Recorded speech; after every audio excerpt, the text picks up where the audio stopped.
তাহলে আল্লাহ রাব্বুল আলামিন লক্ষ্য বা উদ্দেশ্যবিহীন আমাকে বা আপনাকে পৃথিবীতে প্রেরণ করেন নাই। একটা লক্ষ্য, একটা উদ্দেশ্য দিয়ে আল্লাহ রাব্বুল আলামিন আমাকে এবং আপনাকে পৃথিবীতে প্রেরণ করেছেন। এবার আসুন কোরআন থেকে আমরা বোঝার চেষ্টা করি, জানার চেষ্টা করি আল্লাহ রাব্বুল আলামিন কোন লক্ষ্য আর উদ্দেশ্য নিয়ে আমাদেরকে পৃথিবীতে প্রেরণ করেছেন। আল্লাহ রাব্বুল আলামিন কোরআনুল কারিমে সূরাতুল জারিয়াতের মধ্যে ডাক দিয়ে বলছেন, আল্লাহ রাব্বুল আলামিন বলেন, ওমা খালাকতুল জিন্না ওয়াল ইনসা ইল্লা লিয়াবুদুন। আল্লাহ রাব্বুল আলামিন বলছেন, মানব জাতি এবং জিন জাতিকে আমি আল্লাহ রাব্বুল আলামিন পৃথিবীতে প্রেরণ করেছি কেবলমাত্র একমাত্র শুধুমাত্র আমি আল্লাহ রাব্বুল আলামিনের বন্দেগী, আমি আল্লাহ রাব্বুল আলামিনের দাসত্ব আর গোলামি করার জন্য। তাহলে আল্লাহ রাব্বুল আলামিনের মানুষ প্রেরণ করার পেছনে, পাঠানোর পেছনে মূল লক্ষ্য এবং উদ্দেশ্য হচ্ছে মানুষ শুধুমাত্র কেবলমাত্র একমাত্র আল্লাহ রাব্বুল আলামিনের ইবাদত বন্দেগী, আল্লাহর দাসত্ব আর আল্লাহ রাব্বুল আলামিনের গোলামি করবে। এই লক্ষ্য এবং উদ্দেশ্য নিয়ে আল্লাহ রাব্বুল আলামিন আমাদেরকে পৃথিবীতে প্রেরণ করেছেন। এবার যদি আল্লাহ রাব্বুল আলামিনের কাছে আমরা আবার জানার চেষ্টা করি, আল্লাহ আমরা তো বুঝলাম, জানার চেষ্টা করলাম যে আপনি আমাদেরকে পৃথিবীতে প্রেরণ করেছেন কেবলমাত্র একমাত্র আপনার ইবাদত আর আপনার বন্দেগী করার জন্য। তো আল্লাহ আমরা কিভাবে আপনার ইবাদত আর বন্দেগী করব? এই আল্লাহ রাব্বুল আলামিনের ইবাদত বোঝানোর জন্য, আল্লাহ রাব্বুল আলামিনের পথ বাতলিয়ে দেওয়ার জন্য, আল্লাহ রাব্বুল আলামিনের পথ দেখিয়ে দেওয়ার জন্য, আল্লাহ রাব্বুল আলামিনের পথ চিনিয়ে দেওয়ার জন্য হযরত আদম আলাইহিস সালাতু ওয়াস সালাম থেকে শুরু করে আমাদের নবী, শেষ নবী, দয়ার নবী, মায়ার নবী হযরত মুহাম্মদুর রাসূলুল্লাহ সাল্লাল্লাহু আলাইহি ওয়াসাল্লাম পর্যন্ত অসংখ্য অগণিত নবী এবং রাসূল আল্লাহ রাব্বুল আলামিন দুনিয়াতে প্রেরণ করেছিলেন। চিল্লায়া বলেন সুবহানাল্লাহ।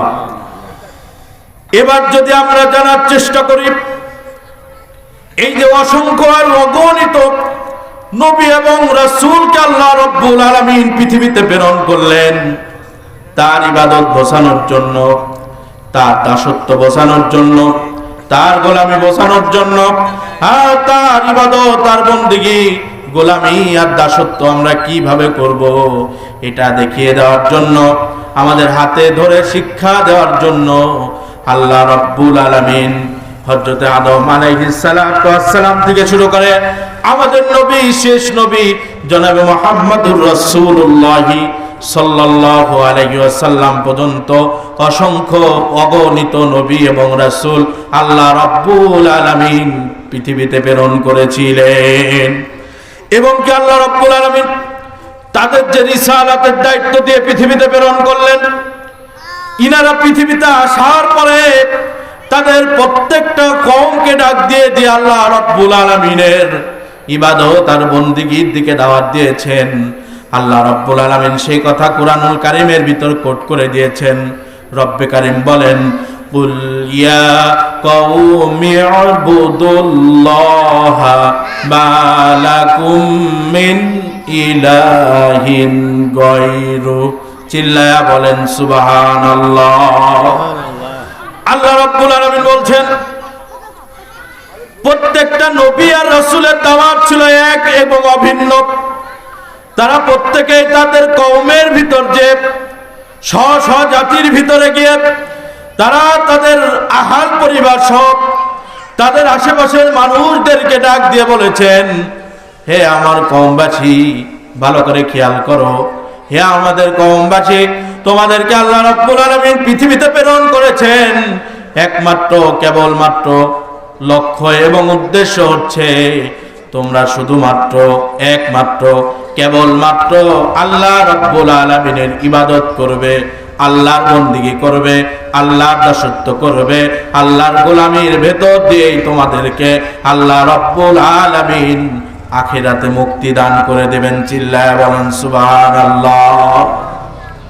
তাহলে আল্লাহ রাব্বুল আলামিন অসংখ্য এবং অগণিত নবী এবং রাসূল প্রেরণ করলেন তার ইবাদত বোঝানোর জন্য, তার ইবাদত করার জন্য, তার দাসত্ব করার জন্য, তার গোলামি করার জন্য আল্লাহ রাব্বুল আলামিন আমাদেরকে পৃথিবীতে প্রেরণ করলেন। কিন্তু আল্লাহ রাব্বুল আলামিন পৃথিবীতে আমাদেরকে প্রেরণ করার সাথে সাথে আমাদের স্বাধীনতা দান করে দিলেন। আর আল্লাহ রাব্বুল আলামিন দেখার চেষ্টা করলেন, বোঝার চেষ্টা করলেন, যে বান্দার জন্য আমি এত সুন্দর করে জান্নাতটা সাজিয়ে রেখেছি, সেই বান্দা দুনিয়াতে যাওয়ার পরে আমি আল্লাহ রাব্বুল আলামিনকে ভুলে যাই কিনা, আমি আল্লাহর কথা মনে রাখে কিনা, আমার আইনটা তিনি মেনে নেন কিনা, আমার দাসত্ব তিনি করেন কিনা, আমার গোলামি এই বান্দা করে কিনা, এইটা দেখার জন্য আল্লাহ রাব্বুল আলামিন আমাদেরকে দুনিয়াতে প্রেরণ করলেন, জান্নাত থেকে দুনিয়াতে পাঠিয়ে দিলেন। আর আমরা কি করলাম? দুনিয়াতে আসার পরে আল্লাহ রাব্বুল আলামিনের আইনটাকে বাদ দিয়ে মানুষের তৈরি করা রীতিনীতি, মানুষের তৈরি করা আইন, মানুষ যেটা দেয় এটাকে গ্রহণ করেছি।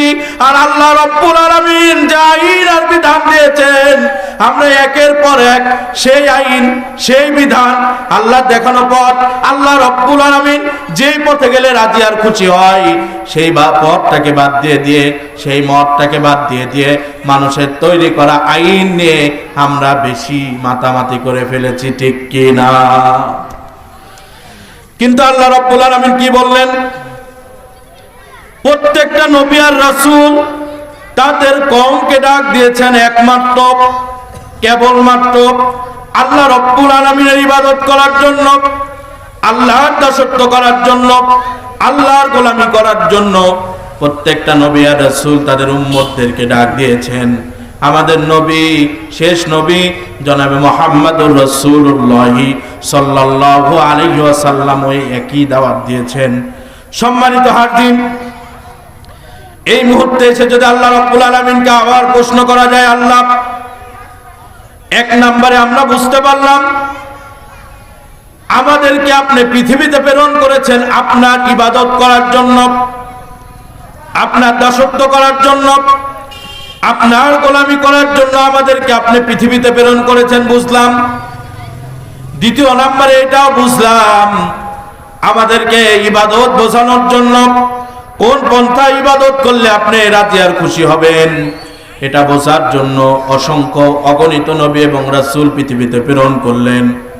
কিন্তু আমরা এখন প্রশ্ন করছি, আল্লাহ রাব্বুল আলামিন, আমরা যে সময় এখন আছি, আমরা তো শেষ নবীর উম্মত, আমাদের সময় তো কোনো নবী রাসূল নাই, আমরা কোনো নবী রাসূলকে সরাসরি দেখিও নাই। তাহলে আমরা কিভাবে আপনার ইবাদত, আপনার বন্দেগী, কি দেখে আপনার দাসত্ব, কি পরে আপনার গোলামি করব? আল্লাহ রাব্বুল আলামিন সেই উত্তরটাও কোরআনুল কারীম দিয়ে দিচ্ছেন। এই কথা বোঝাতে গেলে একটা ঘটনার কথা আপনাদেরকে বোঝায় দেই। আমাদের আদি পিতা হযরত আদম আলাইহিস সালাতু ওয়াস সালাম, আদি মাতা হাওয়া আলাইহিস সালাতু ওয়াস সালাম বেহেশতের ভিতরে আছেন। তাদের একটা ছোট্ট ভুলের জন্য আল্লাহ রাব্বুল আলামিন তাদেরকে বললেন, তোমরা জান্নাতে থাকতে পারবে না, তোমাদেরকে আমি আল্লাহ রাব্বুল আলামিন দুনিয়াতে পাঠিয়ে দিলাম, দুনিয়াতে যাইতে হবে। তারা কান্নাকাটি করছে, বারংবার আল্লাহ রাব্বুল আলামিনের কাছে মাপ চাচ্ছে, আল্লাহ আমরা ভুল করে ফেলেছি, আপনার তো রহমতের কোনো কুল কিনারা নাই, আপনি ইচ্ছা করলেই তো আমাদেরকে মাফ করে দিতে পারেন। আল্লাহ পারেন কিনা মাফ করে দিতে? কথা বলেন, আল্লাহ পারেন না মাফ করে দিতে? আল্লাহ মাফ করে দেন। আল্লাহ রাব্বুল আলামিন বারংবার আমাদেরকে ডাক দেন আর বলেন, হে বান্দা, তুমি ভুল করেছো, আমার কাছে ক্ষমা চাও, তুমি পাপ করেছো, আমি রবের কাছে তওবা করো, তুমি যত অন্যায় করেছো আমি আল্লাহ রাব্বুল আলামিনের কাছে মাফ চাও, আমি আল্লাহ রাব্বুল আলামিন মাফ করে দেওয়ার জন্য বসে আছি। কিন্তু আমরা এতই অপারগতা স্বীকার করেছি, আল্লাহ রাব্বুল আলামিনের কাছে পর্যন্ত মাপ চেয়ে আমরা আমাদের জীবনের মাপটা করে নিতে পারি নাই, ঠিক কি না? আদম আলাইহিস সালাতু ওয়াস সালাম, হাওয়া আলাইহিস সালাতু ওয়াস সালাম কান্নাকাটি করছেন, আল্লাহ রাব্বুল আলামিন, আপনি যেহেতু সিদ্ধান্ত নিয়েছেন আমাদের দুনিয়াতে প্রেরণ করবেন, আমাদের তো দুনিয়ায় যেতেই হবে, আমরা অবশ্যই দুনিয়ায় যাব। কিন্তু আল্লাহ, দুনিয়ায় যাওয়ার পরে আপনি যদি আমাদের ভুলে যান, আপনার রহমত থেকে যদি আপনি আমাদেরকে নিরাশ করেন, তাহলে ওই পৃথিবীতে যে যদি আপনার রহমত, আপনার করুণা, আপনার দয়া যদি আমরা না পাই আল্লাহ, আমরা কিভাবে পথ চলবো?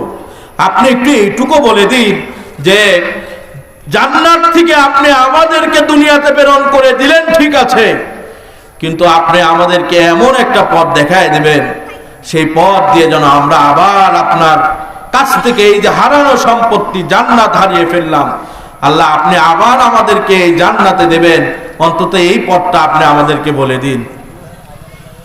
আদম আলাইহিস সালাতু ওয়াস সালাম আর হাওয়া আলাইহিস সালাতু ওয়াস সালামকে আল্লাহ রাব্বুল আলামিন বললেন, এই ঘটনাটা আল্লাহ রাব্বুল আলামিন আমাদের নবী জনাবে মুহাম্মদুর রাসূলুল্লাহ সাল্লাল্লাহু আলাইহি ওয়াসাল্লামকে ওহী করে নাজিল করে জানায়া দিচ্ছেন যে আল্লাহ রাব্বুল আলামিন বান্দাদেরকে দুনিয়াতে একা ছেড়ে দেয় নাই, বরঞ্চ বান্দাদের চলার পথ প্রদর্শক আকারে বান্দারা কিভাবে চলবে এইটা আল্লাহ রাব্বুল আলামিন জানিয়ে দিয়েছেন।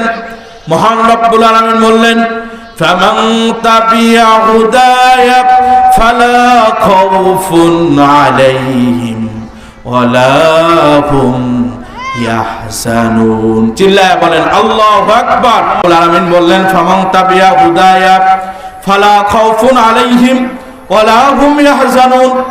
তোমরা দুনিয়াতে আছো, ঠিক আছে, তোমাদের দুনিয়াতে আল্লাহ রাব্বুল আলামিনের পক্ষ থেকে হিদায়াত যাবে, গাইডলাইন যাবে, আল্লাহ রাব্বুল আলামিনের পক্ষ থেকে ওহী যাবে।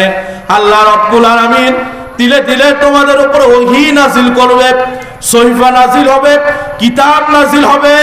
এই কিতাব দেখে যদি তোমার জীবনটা তুমি পরিচালনা করতে পারো, এই হেদায়েতের পুস্তকটা দেখে তোমার জীবনটা যদি তুমি পরিচালনা করতে পারো, আল্লাহ রাব্বুল আলামিন যে পথে চলতে বলেছেন এই পথে যদি তুমি চলতে পারো, তাহলে বান্দার বান্দি তোমরা কান খাড়া করে শুনে নাও, আল্লাহ রাব্বুল আলামিন বললেন দুনিয়াতেও তোমাদের কোনো চিন্তা নাই, আখিরাতেও কোনো ভয় থাকবে না। চিল্লায়া বলেন সুবহানাল্লাহ। এবার বলেন তো, আল্লাহর পক্ষ থেকে হেদায়েতের পুস্তক আমাদেরকে আল্লাহ দান করেছেন, এই পুস্তকটার নাম কি? আল কোরআনুল কারীম। আছে না আমাদের? আছে না আমাদের বাড়িতে?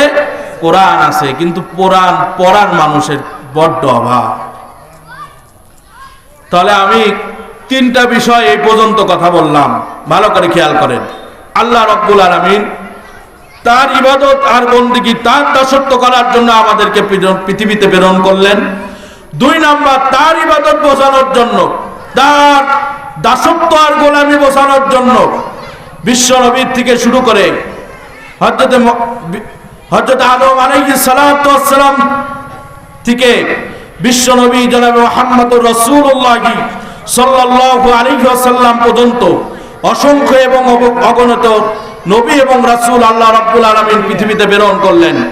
3 নাম্বার, আল্লাহ রাব্বুল আলামিনের পথে কিভাবে চলবো, কোন মতে চলবো, কি দেখে চলবো, কিভাবে চলবো, এই চলার পথটাকে বাতলিয়ে দেওয়ার জন্য সুদীর্ঘ 23টা বছর ধরে বিশ্ব নবী জনাবে মুহাম্মদুর রাসূলুল্লাহ সাল্লাল্লাহু আলাইহি ওয়াসাল্লামের উপরে আল্লাহ রাব্বুল আলামিন তিলে তিলে এই কোরআনুল কারীম নাজিল করলেন।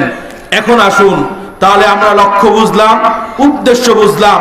লক্ষ্য আর উদ্দেশ্য হচ্ছে আল্লাহ রাব্বুল আলামিনের ইবাদত, আল্লাহর বন্দেগী, আল্লাহর দাসত্ব, আল্লাহর গোলামি করার জন্য আল্লাহ রাব্বুল আলামিন আমাদেরকে পৃথিবীতে প্রেরণ করেছেন, ঠিক কিনা বলেন? কিন্তু আমরা তো স্বাধীন।